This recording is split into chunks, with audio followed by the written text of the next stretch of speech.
Stepney's visit to the Fat Controller's Railway was coming to an end.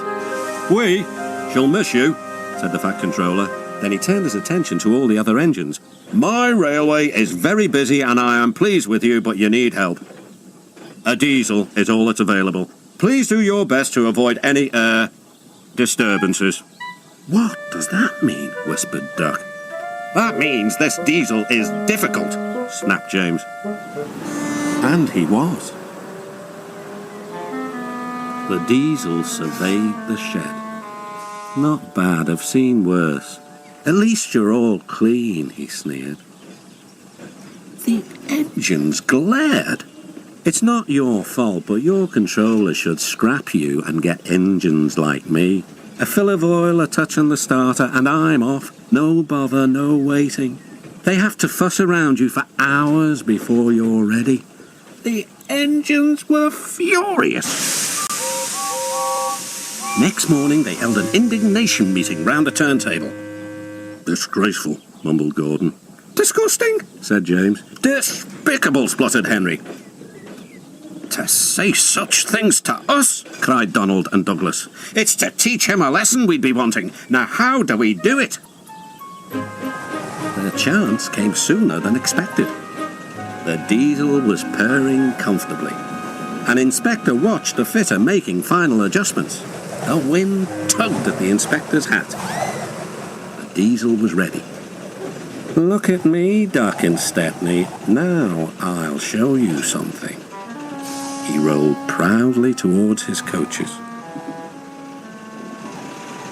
Then it happened.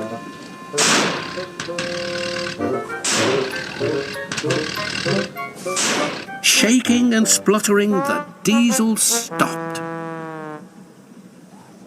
Meanwhile, the inspector was looking for his hat. The diesel seethed with fury as Duck and Stepney pushed him back to the shed. "My hat!" exclaimed the inspector. "You've sucked it through your air intake."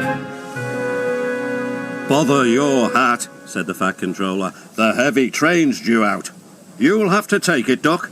Stepney, will you help, please?" "Thank you, sir," cried Stepney. "I'd like a good long run on my last day." The engines were soon ready. "Gordon will take over from halfway, so get the train there. Good luck." "Don't worry," smiled Stepney. "We'll get there and be early too." The cavalcade moved carefully over the rails and out to the open line. "Now for a sprint," puffed Stepney. "I'm ready when you are," replied Duck. Soon they were whizzing through Edward's station. And next, they charged at Gordon's Hill beyond. They felt the drag of the heavy coaches here. It was hard work.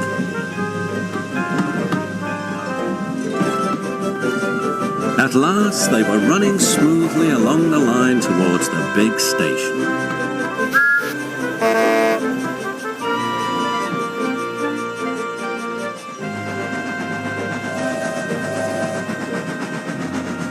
"Hello," said Gordon. "You're early. That's one in the headlamp for old Diesel."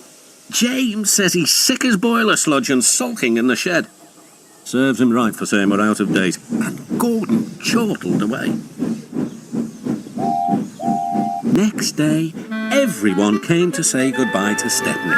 "Come back and see us soon," whistled the engines. "And you are always welcome on my Bluebell Railway too," replied Stepney. Then he puffed away. And what about Diesel? He'd slipped out whilst no one was looking. He said goodbye to no one but left two things behind: a rather nasty smell and a battered bowler hat.